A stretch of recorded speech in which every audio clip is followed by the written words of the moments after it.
Ladies and gentlemen, good day, and welcome to the Subex Limited Q3 FY21 earnings conference call.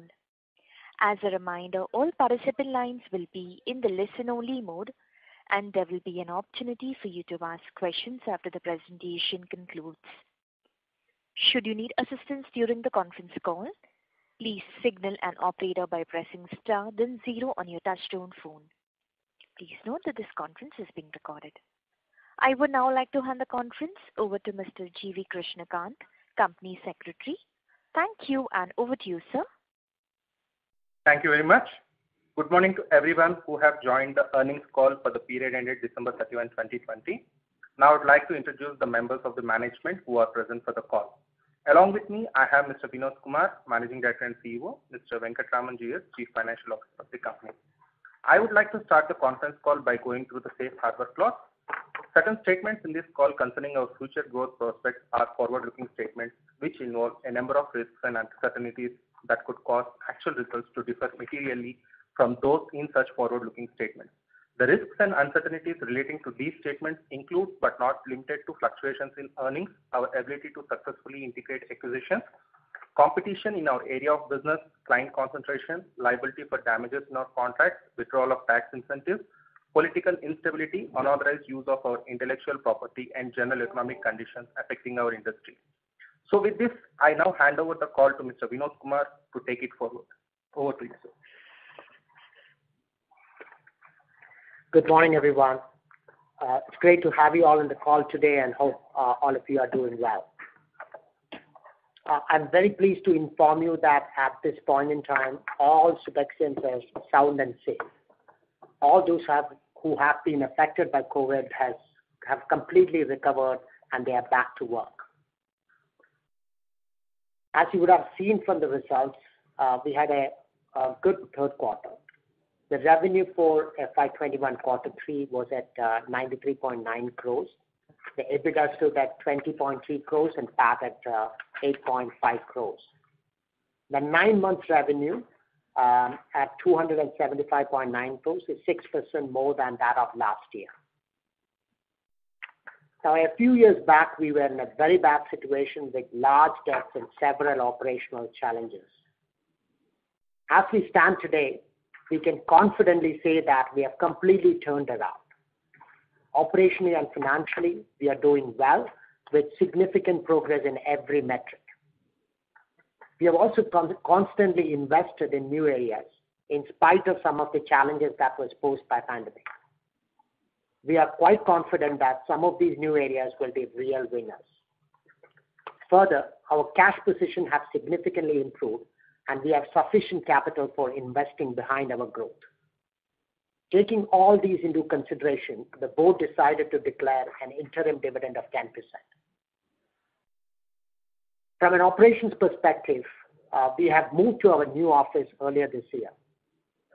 It's a corporate office in Bangalore. It's an open office with a lot of emphasis on collaboration. It's also smaller than our earlier one, considering the fact that several of our team members are expected to work remotely on an ongoing basis. From a project delivery perspective, we continue to face some difficulties due to the challenges of remotely integrating the customer environment. We have to integrate with multiple systems within the customer environment as a part of our project delivery, and it's a big departure from the set norm of key members being on-site for the integration activities. This is resulting in more time for implementation, and we are adding capacity so that we can take up additional projects that we have won recently.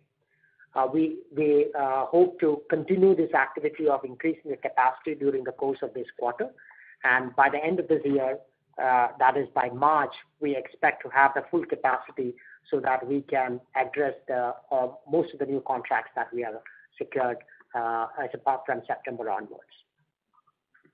On the new business acquisition front, around the core, engagements have resumed pretty much full swing in APAC and Middle East. Other regions are slower, but much better than what it was in the earlier quarters. Around the new areas on IoT, we have started focusing on the manufacturing sector And last quarter, we have secured 4 new customers, all in the manufacturing segment. ID Center, which is the identity analytics solution, which we have launched in Indonesia. We have the first customer onboarded, and we expect that several other customers who are on the POC phase will get converted during the course of this quarter. Around capacity management, the solution that we have around our 5G, we have secured the first customer, and implementation will start during the course of this quarter. We are also very excited with the NGP platform, that the next generation platform that we are building, and it's all set to launch in the first quarter of next financial year. Now, this is a platform which we think will revolutionize the way the telcos operate, particularly in the OSS and BSS system.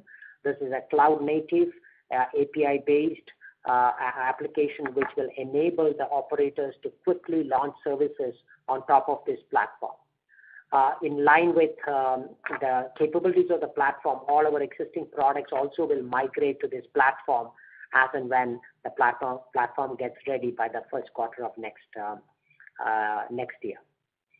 I'm talking about next financial year, that is in April to June this year. Also, in line with the fact that we have now a platform, we have also brought in a solution team, which is headed by a key leader, which has come on board in January. And the idea is that around our NGP platform, we will create more solutions so that we'll be able to go to the customers with a bouquet of solutions on top of the platform. Some of the solutions that are planned are campaign management and other 5G-based solutions. Now, overall, as we stand today, we are quite bullish, and we expect that the OI, the order intake, during the course of this quarter will come back to the pre-pandemic levels. I also want to thank you for all your continued support and the confidence reposed.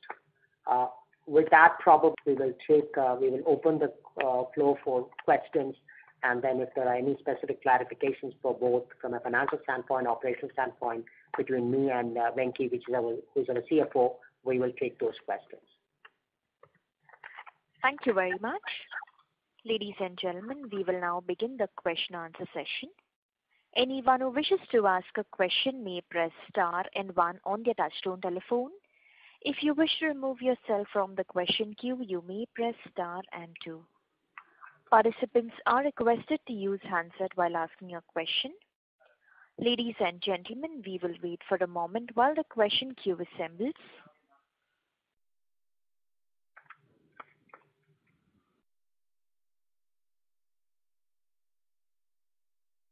The first question is from the line of Kranti from Wealth Mills Securities. Please go ahead. Congratulations to the team at Subex for the good set of numbers and also dividend, which encourages the investors for their faith in Subex. Just would like to ask, as India is heading towards the 5G spectrum and the new technology, how Subex is positioned to take the advantage of this new technology, and how the next coming quarters, as the normalcy is coming back across the globe, with exception to a couple of regions, how Subex is taking the advantage of the coming quarters? Just would like to know. Yeah, thank you for that. So first, let me take the second question first. Now, as I told you, we have seen an increase, and we have started securing orders, some of them very large contracts. This is predominantly from the APAC and Middle East region, where activities are pretty much come back to the pre-COVID levels. And we expect some of these things to start executing in this quarter.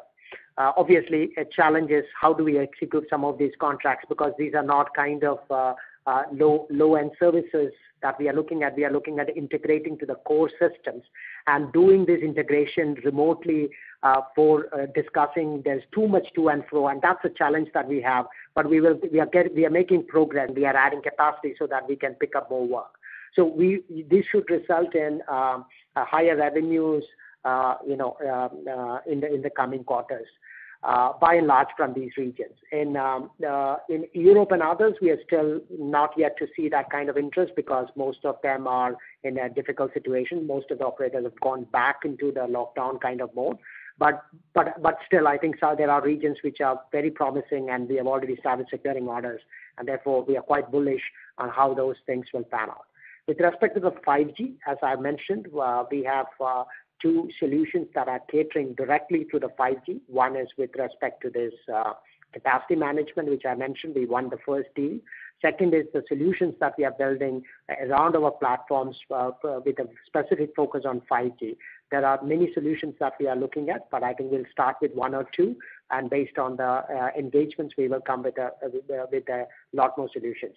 Now, what is also enabling us to launch many solutions is the new platform, because the new platform is very loosely coupled cloud native, which will enable us to it's a componentized platform, so it is easy for us to bring solutions much faster to the market. It has been in the work for the last 2 years, and we will launch that in April.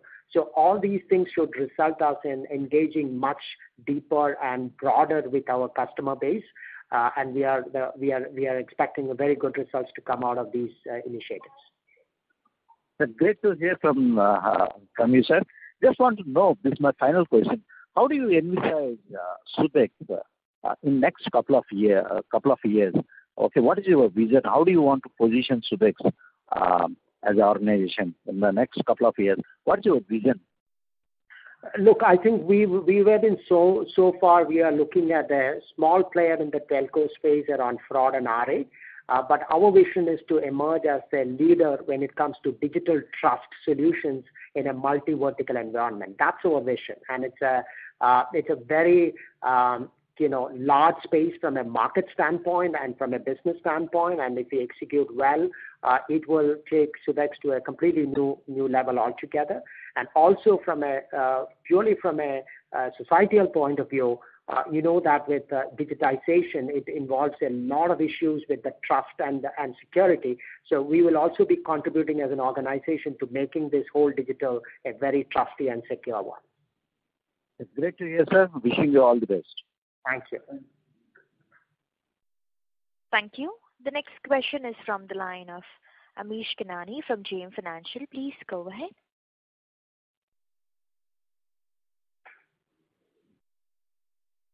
Ms. Amish Kanani, your line is unmuted. Yeah. Please go ahead, sir.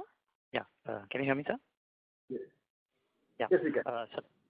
So congrats on a dividend, and two questions from my side, sir. If you can give us some sense of, what is the order book size or the new order wins, which can give us some sense of, how the growth is panning out, because this quarter looks a bit softer vis-a-vis, what other companies are, kind of announcing the results. Of course, we are in a different space, but just to give us some sense of, and our fourth quarter normally is strong because of some royalty income that, I have seen observed in the last year, this quarter, fourth quarter. So if you can give us some sense of, a growth in a short to medium term vis-a-vis the order intake and, the order size that we have in. And second, if you can update us on that, the tie-up that we have had, or some understanding of MOU with Tech Mahindra. What is it happening on that space, and is it on the same space where this OSS basis cloud native that reference that you had made, the new generation platform that we are talking, is it the same space or it's slightly different? You can just give some sense there, and that will be helpful. Thanks. Okay. All right. So let me give you some flavor with respect to the order intake that we had. So in the H1, that is quarter one and quarter two put together, we closed about $13 to $13.5 million. Now from September to now, we have closed $15 million, and we expect in Q4 to be better than Q3. So I guess that the order intake has come back, and as I mentioned, it has come back to the pre-COVID level, and that's going well. What is challenging at this point in time is the execution, because we are not unable to send the team to the customer base, customer location. Typically we don't have our team stationed like some of the services companies on an ongoing basis. So the modus operandi was that whenever we get a project, our team will land up there and they will do the data gathering, integration, come back, and then the larger team work and deliver that. So that has resulted in us taking way too long time to figuring out the integration, etc. Now we are ready to send the team to the customer base, where the customers are not happy because of local considerations and other quarantine measures and things like that. But we are working through that. So I guess that by this quarter, with the enhanced capacity that we have here, and we also started hiring some people locally, we will be able to bring that delivery capacity so that we can execute some of these orders. So from an order intake standpoint, it has been a very strong quarter, and we expect Q4 to be even better than what we have in Q3. Now, the second aspect with respect to the partnership that we have, the partnership that we have with Tech Mahindra is primarily around the blockchain area, not with respect to the augmented analytics platform that we have. And that we have started. Our teams are working together in creating the point of view, the POVs around the partner management and the one area of the interconnect fraud management. These are the two areas that we are working. We are working in the telco space, but it's on the blockchain area, not on the augmented analytics platform which we have. Just to clarify that, the augmented analytics platform is going to be a new product offering that we are going to take to our existing telco customer base to start with, and that is going to augment or work or complement some of the large data warehouses that the customers have. So this will help them to do AI and analytics much more easily than what it is today. And this is primarily for the advantage that we are providing the telcos. Okay. And sir, does this fall in this Horizon 2 or Horizon 3? And if you can give us some sense of, how is this Horizon 2, Horizon 3 strategy? So this is coming in the Horizon 1 because it's on the core products and it's our existing team, and it's a kind of you could call that as an extension to a Horizon 1 product offering. So there's a clear revenue expectation starting next year from this product. Just to add, I think it also will help us move to a SaaS-based offering in this space. But obviously, the question of how ready the telcos are and they want to move to that environment. But once we start launching this, it will give us the ability to provide our core offerings even on a SaaS basis. Okay. And sir, last question on if you can just give us some flavor of Horizon 2, Horizon 3 strategy, in terms of either some, how is this traction and stuff like that, or the breakup of, say, turnover or order book in say 9 months or something. Look, I think we have not gotten there at reporting revenues, but I guess as I mentioned in IoT, we secured 4 new manufacturing clients in the course of last quarter. These are SaaS-based engagements, so engagements will start slowly, but as we start the number of elements covered and the number of plants that we are covering, it will grow. But this was more a kind of a validation because we had to do some course correction post the pandemic because we are focused on some of the segments like oil and gas and smart cities and others, which has taken a back seat, and so therefore we had to course correct during the COVID. And manufacturing is where there's a lot of activity that is happening, and we have just focused back, and now our focus is back on manufacturing with respect to IoT security. ID Central, as I mentioned, it is quite promising, and we have just one country that we are covering in Indonesia. We have a coverage of excess of 75% of the population. We have secured the first customers. Again, on a SaaS-based go, it can grow very, very quickly. And expectation is that we will close this year with a very good monthly recurring rate of about securing 4 or 5 customers. And we are expecting that the number of customers to be added about 3 or 4 customers per month going forward from now onwards. So ID Central has also gone very well. The Crunchmetrics is the only thing where we are struggling a bit because we have had some POCs, but I think the conversion is taking much more. So we are taking a view as to what has to be done with Crunchmetrics. But of the Horizon 2, Horizon 3, we have 4 areas. IoT security, okay, doing well. ID Central, again, emerging as a winner. Analytics as a SaaS, that's the Rock Insights. That is also quite stable, and we have customers there. Only the one which we are having a bit of a challenge is on the on the crunch metrics where we have not been able to convert POCs into commercial agreements at the rate what we want. Again, it's a SaaS agreement, so we are looking at what need to be done there. So that's an update on the 4 products on Horizon 2 and Horizon 3. Sure. That's quite reassuring. And all the best, sir. Thank you. Thank you. Thank you. Before we take the next question, a reminder to the participants, please limit your question to 2 per participant. You may come back in the question queue if you have a follow-up. The next question is from the line of Rahul Jain from Dolat Capital. Please go ahead. Yeah. Hi. Congratulations on the strong execution. Just 2 questions from my side. Firstly, what percentage of revenue you are seeing getting impacted due to supply side factors, which you just alluded, especially on the on-site or nearshore market? So I would say that this we are typically we used to complete a project in a 9 months time. 9 months is the average completion cycle that we have on a project.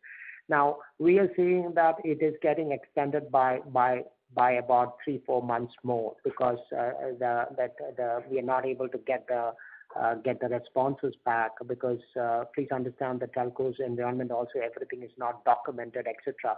So we used to get on the site and figure it out how things are. But it's a big change in both sides, particularly from the customer environment side. So I would say that it's taking from a 9 months average cycle for project completion. It is getting about 30-40% more.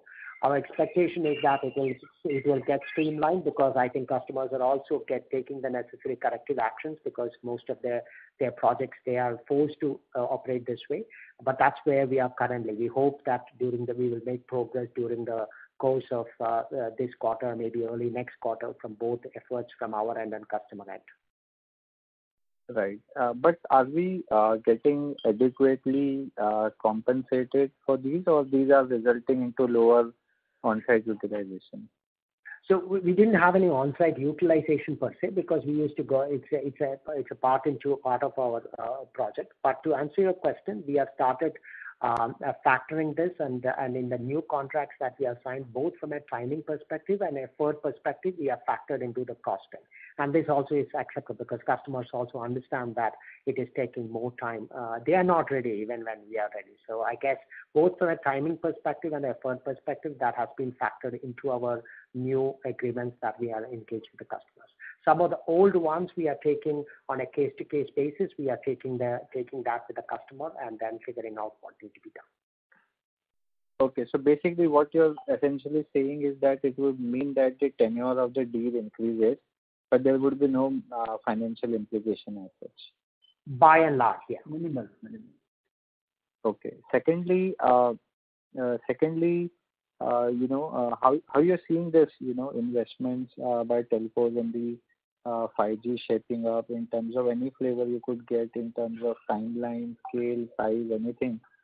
Because, recently there was a deal that was announced by one of the tier 1 player, and the deal size was $50 million, and the initial expectation, by most of the experts were that these could be huge opportunities. So are you seeing a trend where there are all size kind of a investment which telcos are doing in 5G? What is the median or any benchmark you want to set there, and how we play into that? I mean, for every $100 spent, where you think we would feature from our own opportunity perspective?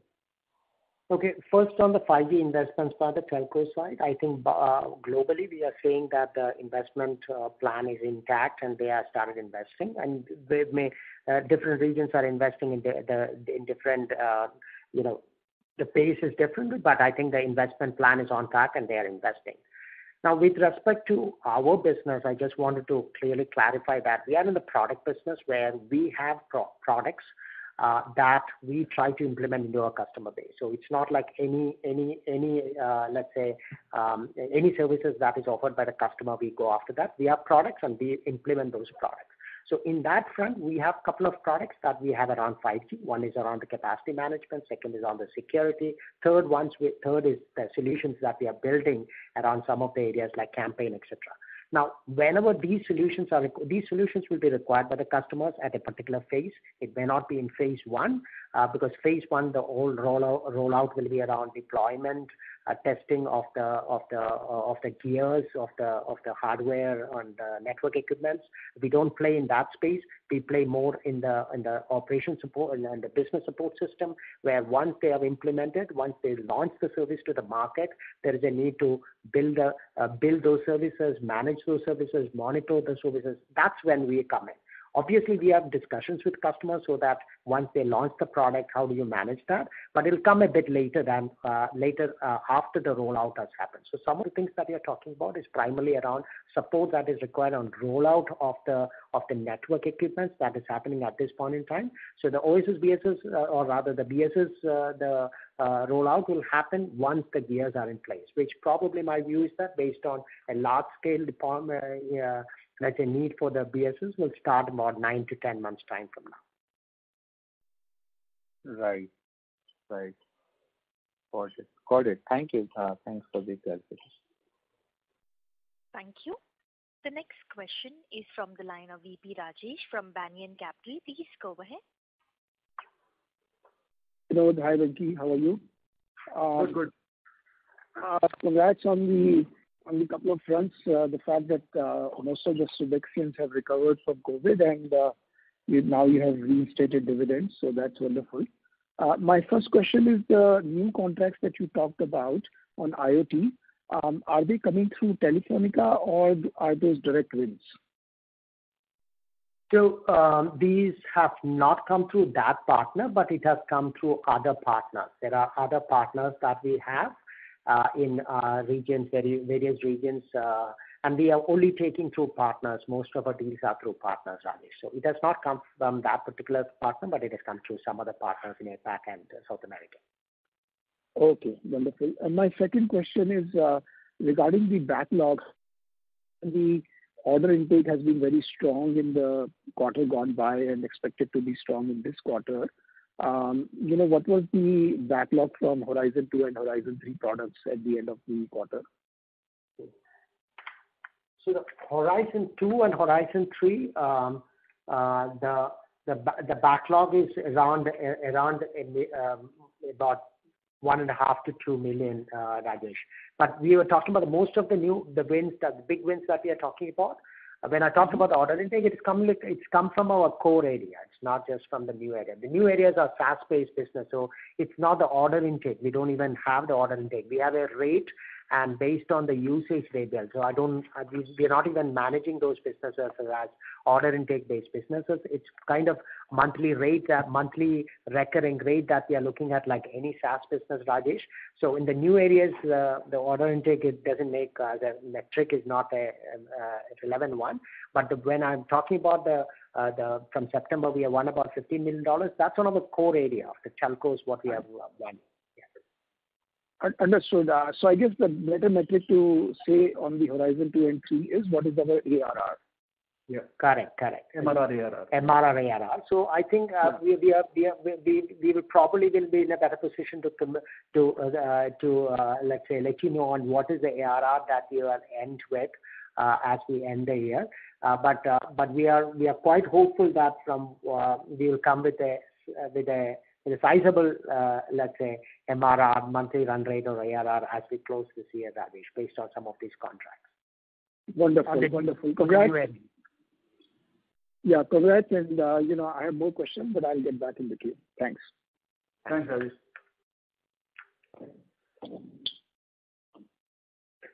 Thank you. The next question is from the line of Dipesh from Emkay Global. Please go ahead. Yeah, thanks for the opportunity. I have a couple of questions. I think first about the order intake things which you earlier alluded to.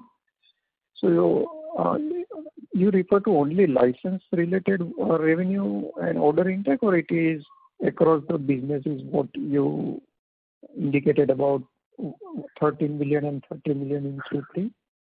Second question is how you expect that mix to change for us going forward?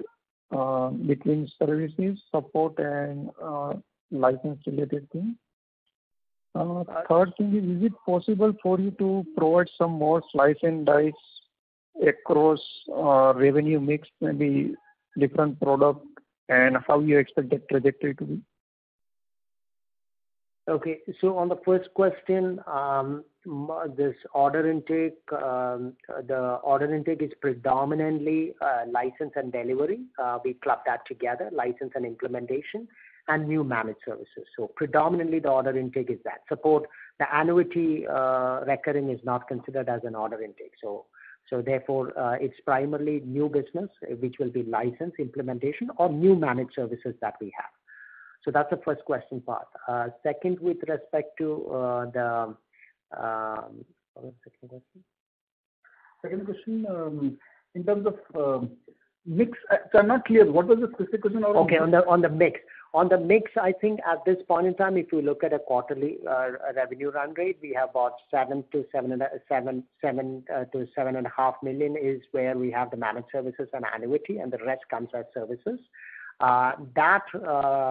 That mix will change, and delivery license and implementation will be more as we go along, because if you look at the cycle that we have, most of the new contracts, when we implement, first there will be license and implementation, and once the implementation is over, after maybe a duration of 9 to 12 months time, then the support kicks in.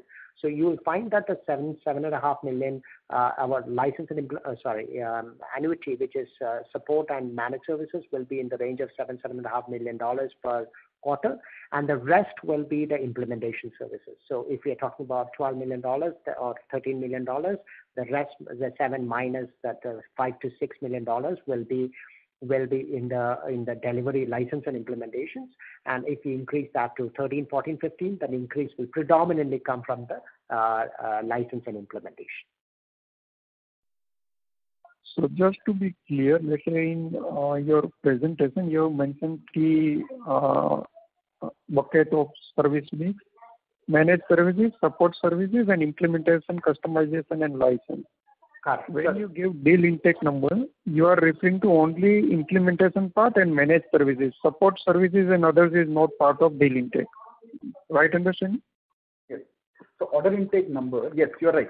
So let me clarify that. So in the case of our business, support and managed services, typically it is renewed year on year. Okay. So when I talk about the new order intake, right, it's predominantly that component which is called as implementation, license and implementation component, and new managed services. So the existing managed services, if we are renewing it, or existing annuity or support services which is renewing, that is not coming as a part of the order intake. Am I clear? No, that is fine. I understand license, and there would be follow-up support service revenue. So let's say what would be AMC as a percentage of license?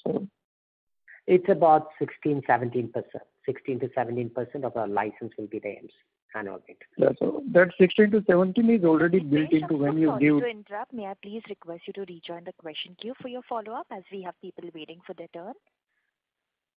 Okay, thanks. Thank you. A reminder to the participants, please limit your question to 2 per participant only. The next question is from the line of Mahesh Jagtap, individual investor. Please go ahead. Yeah, my question is related to the increase in employee benefit cost, expenses, and other expenses. So if you see, the employee benefit expense has gone up by 3.6 crore compared to September quarter, whereas other expense has gone up by 1.6 crore. So what is the reason for this increase in both the cost? Yeah, so the employee expenses have gone up because we have rolled out increments to our people. So that is effective October. So you can see the impact of that, and we also had a little bit of headcount additions that you would have noticed. Yeah, 12 employees are added compared to September quarter. Yeah. So it's a combination of the salary increases and the headcount, which is leading to the employee cost going up. Other expenses, I think there is nothing very specific. I'll have to look at that and come back to you. There is no very big ticket item, but anyway, I'll recheck that and come back to you. Okay, and the second question is pertaining to presentation given for the conference. In June quarter, conference call, I requested for a slide on giving order intake and then paid POCs as well as a free POC done in a quarter. And if it is possible for the company to share information what we are doing in the quarter in Horizon 2 and Horizon 3. See, this will give us a visibility in which direction we are going, and if there is any problem in Horizon 2 and Horizon 3, the investor, if they have some input, they can share with the management. Yeah, so we hear you. I think, see, as Vinod was talking about earlier, I think we definitely want to start publishing financial metrics for the Horizon 2 areas. But as we were explaining earlier on, I think it's not come to a size and scale that I can start. I'm saying not financial metrics, like how many POCs you have done, whether those were free POC or paid POCs, and what are the customer wins, all like that for Horizon 2 and Horizon 3. See, we are basically more focused on the Horizon 2 and Horizon 3 for growth of the future of the company. So whether we are going in the right direction, if we keep sharing that information with the investor on quarterly basis, we will also get a confidence that in which direction we are going. Sure, we'll consider, we'll discuss this internally, how practical is it to share POC level information, but we'll come back to you. We hear you. I understand your point of view. We'll hear you. We'll come back. Okay, thank you. Thank you. The next question is from the line of Kaustav Datta, individual investor. Please go ahead. Thank you so much. And my question is to Vinod. When you talked about the execution of the various projects and that is getting deferred because of the various problems that you mentioned, can you give me some color on what you are doing or the company is doing to mitigate such risks going forward? Because I'm not too sure what company I should benchmark for a comparison, but largely the IT companies delivered in this quarter. And is there anything unique to your business that is preventing you from executing, and it is getting delayed? And the second question related to this, is it impacting your margin in any way? Because you would be incurring certain costs to mitigate that risk. Yeah. So for the integration, see, our products are integrated into the core systems within the telco. So if you look at our product, any of our products are integrated in the core active real-time system of the telco environment. Now, and that is quite challenging because we have to get everything done, all the API things, all the testings, everything done before it can happen. Now, earlier, it used to, the modus operandi was that, as I said, our team, Tiger team goes to the site, and along with the customers, they figure it out because everything is not documented. It was not meant to be kind of shipped out and get that thing done. I'm talking about that part of it. That's the challenge that we are having. And wherever that challenge, it's consistent across the board. So those tighter integrations that we have to do with the live systems, that's a challenge for everybody. There might be other services that are testing, etc., can be done, but I guess in this core area, this is a big challenge. In new deployments, new greenfield deployments, or some of the transformations which we are doing completely new, that may not be a problem. But in most of our systems, we integrate into the existing systems. That is the challenge. What are we doing today? There are two things that we are doing. We have started increasing our capacity because there are two aspects, right? One is some of the delays to and fro which is taking, because of which we are not able to undertake new work. So I increased the capacity. We have increased almost 20%. We are increasing our delivery capacity. So that should help us in picking up new projects and executing them. And we are also looking at steps with respect to automating some of this delivery, containerizing, etc. But that again, we are discussing with customers.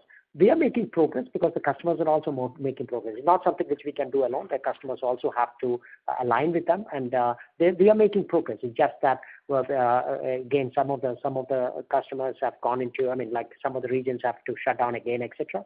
So all these affected us. So I think this issue will be by and large behind us as we end this quarter.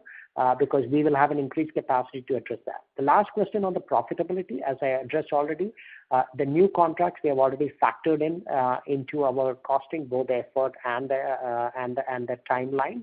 But some of the existing contracts on a case-to-case basis, we are discussing with the customers on how it can be done. we will not have a major impact on the profitability as we see today. Thank you. The next question is from the line of Deepak Chakhani, individual investor. Please go ahead. Hi, sir. Can you let us know if you are looking into any M&A opportunities? And also, I would like to understand, is the worst of COVID impact in terms of implementation, which you just highlighted, is over and things still should start looking positively from next quarter onwards? Or you think the COVID impact might continue? So let me address the first one, and I'll give it to Venky on the M&A side. On the COVID impact, I think we will we are working through it. The contracts, when you compare with the Q1, Q2, we did not even have any engagement to win new contracts. So that part of new business acquisition, I think by and large, it will get addressed.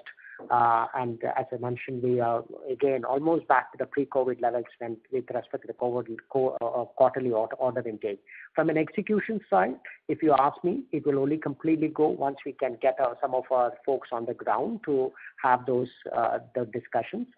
Until that time, we will have to figure out how we can manage kind of remotely. We are also doing some on-site hiring so that the travel within the country becomes easier, particularly when in geographies where we have a large number of customers on new projects like in Australia and others.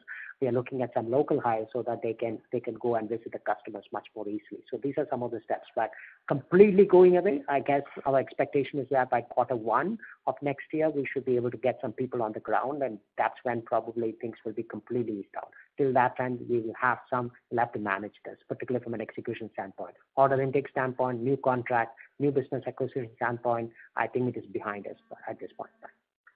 Deepak, on M&A, as you know, I think we do keep looking at opportunities from time to time, but given the nature of these M&A opportunities, only when it gets to a certain stage where there is certainty, we will be in a position to talk about them.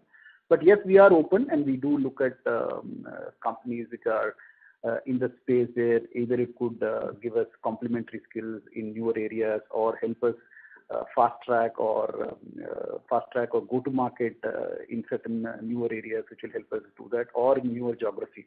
So all of those areas is where we do evaluate new opportunities. But yes, as and when we are in a position where something is concluding, we'll definitely come and update you. Thank you. The next question is from the line of Ankit Pandey from Quant Capital. Please go ahead.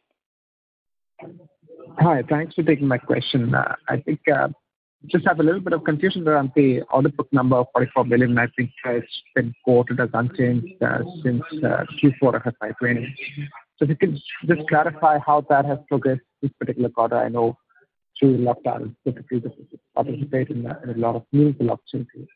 And also, what is the pipeline, if you could quantify it, and what could be our deal win rate? So is the question how do we compare that with 44 million of last year? Is that the question? Sure. Any quantification would help. Quantification. Okay. So the H1 was about $13 million. From September to now, we have closed another $15 million, and our expectation is that in this quarter for the next 2 months, this month and next month, we will probably get very close to our last year number. Last year number was about 44 million, so we'll get very, very close, or if not exceed that number from an order intake perspective. That's great.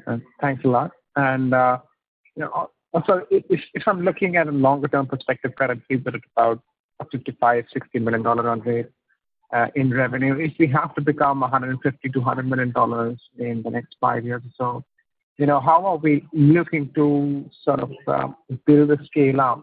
I'm not specifically talking about hiring, but maybe leadership. Are we looking to go the inorganic route or the partnerships route? Will still be predominant? What is your perspective? So in our new areas, let me take one example to drive that point. In our new areas, we have picked up areas that can scale very, very quickly. So, for example, in the case of ID Central, it's a SaaS-based identity analytics that we are looking at, and it's an MRR-based thing. So let's say that we are looking at the MRR or the ARR growing in multiples. And the way the scaling happens, it gets scaled very, very quickly. So the new areas that we are looking at, IoT security, and ID Central, and one of the other things that we have started looking is online fraud. So all the new areas that we are looking at is not the enterprise level 6 months, 9 months, 12 months sales cycle that we are talking about. We are talking about more SaaS-based engagement, which is very, very quickly onboarding the customer with a very, very low touch engagement. So I think based on how some of these new areas scale, I think the possibilities that we could get there in the 3 to 4 year time frame that you are alluding to. On our core areas, the expectation is that we would probably grow at about 10 to 15%, which is the core telecoms. We are looking at adding more, so that would probably come and sit on top of it. But again, the big numbers and the big growth should happen from the new areas like IoT security and ID Central, which can scale very quickly. Thank you. The next question is from the line of Bharat Jain from Manthan Research. Please go ahead. Yeah, I just wanted to, I have two questions basically. One on hiring. Is there any hiring that you plan to do in quarter 4? Yes, we intend to add more capacity in quarter 4. Yes, we are looking at adding more people in quarter 4. Yeah, and on the deal pipeline, between POC and deal conversion, I assume there should be a deal pipeline that you would be maintaining at your end. I mean, some kind of number around that. We do not track it that way. For our existing areas, I think we have a completely different way of tracking our deals. So I think what we book is the order intake book, and the pipeline. We have internal metric, but that's not something which we started reporting now. On the new areas, as Venki mentioned, as we come to the end of the year, we will start reporting the ARR, which should give you a sense of how we are growing on the ARR, which is again ARR and MRR, which will grow on a monthly basis. We'll have a growth. Great. Just one more thing. On the capital structure, is there any discussion on table in terms of, how do we kind of, correct the existing capital structure? Or So when you say capital structure from the equity-based perspective you're asking, or in terms of the cash you're holding? What is your question around? Hello? Perspective. Sorry? Hello. I'm talking from the promoter holding perspective. Promoter, see, there is no promoter holding in Subex currently, as you know. And what we are trying to do is through such calls and all the outreach we have been doing to the investors is to get more institutional investors into the company so that we have more long-term investors who understand our story and who understand what Subex is trying to do and grow along with it. And of course, as you know, we also have created the corpus of the Subex Welfare Trust, and the idea is also that it should be one of those companies where the employee holding is also large. So about 4% of ESOPs have been carved out to be allotted to the employees, and so as and when those get exercised, the employee holding in the company will also go up. So the promoter as a group is not likely to change in the near future, but yes, the idea is to get more institutional investors. Okay, great. Thank you. Thank you. The next question is from the line of Samir Mansoori, individual investor. Please go ahead. Yeah. Hi, am I audible? Yes. You are. Yeah. Okay. First of all, many congratulations and thanks for giving me the opportunity to ask the question. So I have two questions. How are you utilizing your in this current times in futuristic technologies for R&D, and in which specific areas? And how do you see this R&Ds getting realized in future revenue and margin improvements? Okay, so we are focused as a space. We are focused in the area of digital trust, and that is where we are focused on. In the digital trust, there are three broad areas that we are working on. One is the risk management, so anything with respect to fraud, leakage, etc., will fall into that. Second is security. Third is identity, and one more is real-time insights. So within these areas, there are a lot of technology evolution that is happening. If you look at identity is a very, very complicated issue. Identity, when we talk about identity, we're talking about when you do something, how do you ensure that the identity of the person on the other end? How do you ensure that the person who is you think is on the other end is indeed the same person? So we are looking at a lot of leveraging that technology, including the likes of blockchain, etc., in that area. When it comes to security is constantly evolving. I mean, I'm talking about digital security. We are looking at post-quantum cryptography. We are looking at homomorphic encryption. These are new emerging technologies which will come in there. So we have started exploring those areas on how it can be relevant. And on our partner settlement, we are looking at blockchain, saying that how can we do the settlement more effectively with blockchain. Now, across our products, we have a lot of AI ML capabilities, and we have got a very strong AI labs, which is probably feeding into all the IPs that we have and constantly embedding more and more AI and ML into our applications. So these are some of the areas. By and large, we are working on the cutting edge, and our new platform is sort of revolutionary. It's an open source based cloud native application which will kind of help democratize the AI. So idea is that if you take it to an enterprise, you don't have to be an AI expert or the data scientist to do any more AI. Even a common analyst will be able to drag and drop and do the analyst, the AI and the ML. So that's what we are looking at. So by and large, these are some of the areas that we are working from a technology standpoint. Yeah, thank you. And I mean, any quantification on how this will be realized in future growth? So our expectation is that in the next 2 to 3 years, all these new areas that we are talking about should contribute into 15 to 20 millions of annual recurring revenue, ARR. That is our expectation from all these new areas put together. I mean, individually, we could have different, I mean, it's not at that level that we can project, but the expectation is that these should all add up to an ARR level of 15-20 million in the next 2 to 3 years. Thank you. The next question is from the line of Patrick Matthijs, individual investor. Please go ahead. Thank you for paying out dividends to shareholders, especially some of the long-term investors are extremely happy. I have 2 questions. Question number 1 is, on our core business, how do we plan to increase our market segment share significantly, given that it is a much larger business, much larger market as compared to the business that we do in it?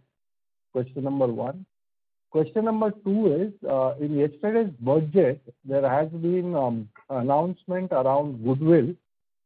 Is there an impact for us in the short to medium term, whether this financial year or next? Thank you. Okay. On the core, it's quite a fragmented market. The BSS is quite fragmented market, so there is still opportunities for us to grab market share. We are one of the leaders there, so that's a constant endeavor for us to displace some of the smaller players, and either primarily by providing much more capabilities to the customer. So that is an ongoing activity. And what will be a catalyst for most of these things will be our new platform, because telcos across the board are quite frustrated with the time it takes for them to come out with any new product, and they are looking at capabilities which will enable them to take new products to the market very quickly. Our new platform is exactly addressing this requirement. So along with our new platform, we see an opportunity for us to display some of the competition and secure more market share. So that's on the core area what we are doing. On the goodwill part, I'll let. So Patrick, as you since the announcement has come in yesterday, and we are just reviewing and analyzing that a little more in detail. Yes, on the face of it, it looks like the goodwill benefits, tax benefits companies were able to avail will not be available anymore. But I think we just want to look through and read through the fine print a little better to make a final assessment. So we will be in a better position to provide you an update by the next quarter. Thank you. The next question is from the line of Siddharth Mehta, individual investor. Please go ahead. Hi, gentlemen. Thanks again for the dividend. And since I'm a new investor to the company, I wanted to know how you project the growth in the PAT numbers over the next year and also over the next, say, 5 years. What's the CAGR that you guys are estimating? See, I think we have not been providing any specific guidance on the future year numbers to that, given the specific environment we are in today. But the idea is that we definitely want to grow and grow faster. So I think if you look at Subex's performance in the last couple of years, obviously the revenue has been a little flat, and we have been trying to identify a bunch of new areas like the Horizon 2 and 3, which Vinod spoke about in the call, which will help us grow faster than what we have in the recent times. So at this point in time, I don't have a specific number to give to you, but the aspiration is definitely to grow faster than what we have in the last few quarters. Thank you. The next question is from the line of VP Rajesh from Banyan Capital. Please go ahead. Yeah, hi. Venki, on the employees cost and the other expenses, clearly if we look at the year-over-year numbers, we are down quite a bit, especially on the other expenses line item. So my question is, as economy opens up, as your salespeople start to travel again and folks start to come back into the office on a more regular basis, what is the right number to look at for next year? Is it the run rate of this 16.5 crore this quarter, or is it more to look at 27.6 in the Q3 last year? So if you can just give some color on that, I think that will be helpful. Sure. So I think, as you rightly pointed out, I think the other expenses, if you were to compare on a year-on basis, has come down because obviously travel has not happened at all. There's hardly been any travel. But on a going forward basis, we definitely expect the travel should start picking up. I think the only question is whether we will start seeing travel happening from immediately in the first quarter itself, or will it be more spread out through the year. So to my mind, I think if you look at, typically we incur about $3.5 million of travel cost on a full year basis. Let's say if you were to take FY20 as a number, about $3.5 million is the number which we typically spend on travel. So depending on how travel picks up, I see that cost definitely coming back. So I think we've been talking about it in our previous calls, right? I think our current EBITDA margins are not necessarily sustainable on a consistently going forward basis. So to that extent, I think depending on when travel picks up, I see a portion or a large portion of the $3.5 million coming back. Thank you. The next question is from the line of Ashit Koti, individual investor. Please go ahead. Yeah, good morning, sir. I have two specific questions. One is, when is going to be H2 and H3 going to be your core area of activity? Down the line, year 1, 2, or 3? And the second question is, our expertise of fraud management, network management, and things like that, which is there on telcos, can that be replicated onto or altogether a different line of activity that is on electricity?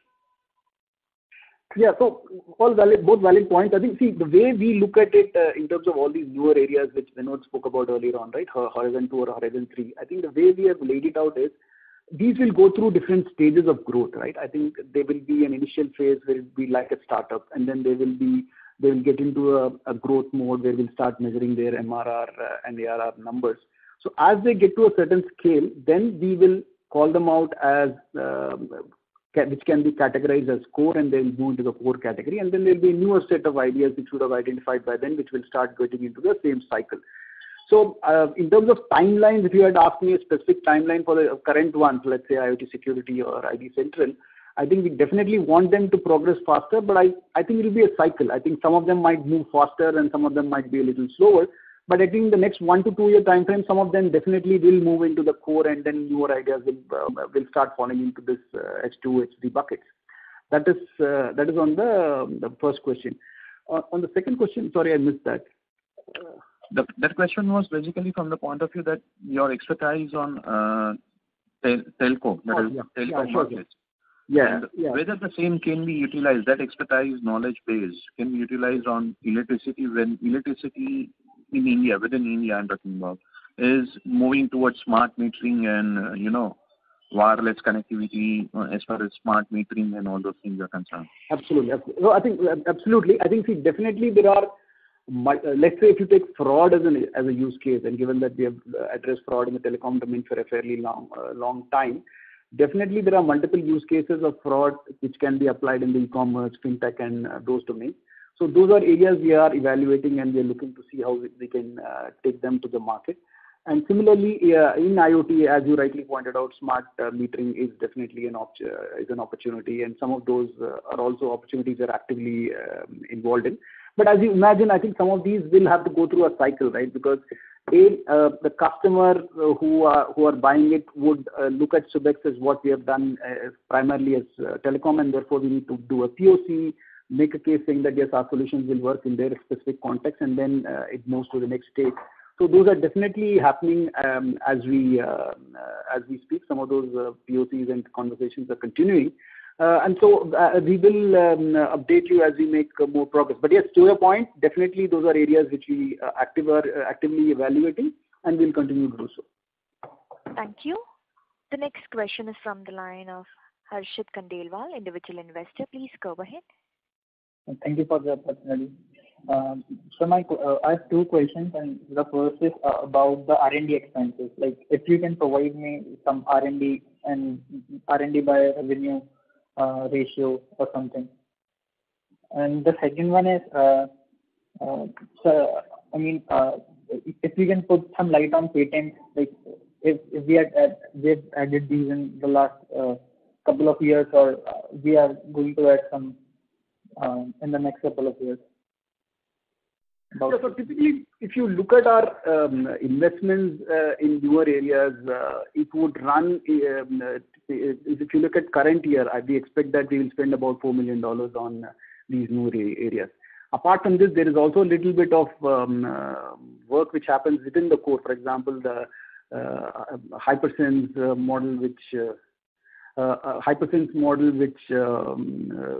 the thing which we are looking to do is also something which we are doing as in a way is an R&D thing, right? So effectively, it could range in the 8 to 10% range would be our R&D spend if you were to look at it as a number. And so far as patents are concerned, I think we do actively keep looking at the work which we do, and there are a few patents which we have filed for. But as you know, this patent approval is a long-run process. So you need to file your patents, and then it goes through the process, and some of them takes as long as 5-6 years before you get a patent approved. But yes, there are patents which are being filed for in newer areas, and that we will continue. And there is a team which evaluates this on an ongoing basis, and then we can continue to look at that. Okay. But sir, you said 8 to 10% of what revenue? Yes. Okay, sir. Thank you. The next question is from the line of Amit Mishra, individual investor. Please go ahead. Hello. Am I audible? Yes, you may go ahead. Yeah, good afternoon, guys. Congratulations for good 9 months this year, and thanks for the dividends announced. Just questions are answered. Just one question. If you can just give some color on, your dealing, if there is any, or if you have plans to with the government in India. There are talks of IoT use in defense sector. Some similar aspects. If you can give some explanation on this. Yeah. So from a security standpoint, government is an important sector, and we have just selected one market. So we are working at India as the market where we will work with government sector. We've just started the activity, and we are pursuing some projects there. So to clarify that, only for the security product, government is a key segment, and we are started with working with the Indian market, Indian government as a key market for us. So we are making some progress there, but we just early days. We just started the activity in the Indian market, in the government sector. Thank you. Well, ladies and gentlemen, that was the last question for today. I would now like to hand the conference back to the management for their closing comments. Yeah. So thank you everyone for attending this call. I just wanted to summarize saying that overall we were quite glad that We continuing to invest in around the new areas, and it's showing very good prospects. And we hope that in the coming quarters we will be able to provide specifics on some of these new areas. So in the meanwhile, we thank you for your continued support and confidence that you're reposed in us. And thank you again. So thank you and take care. Thank you. On behalf of Subex Limited, we conclude today's conference. Thank you all for joining. You may now disconnect your line.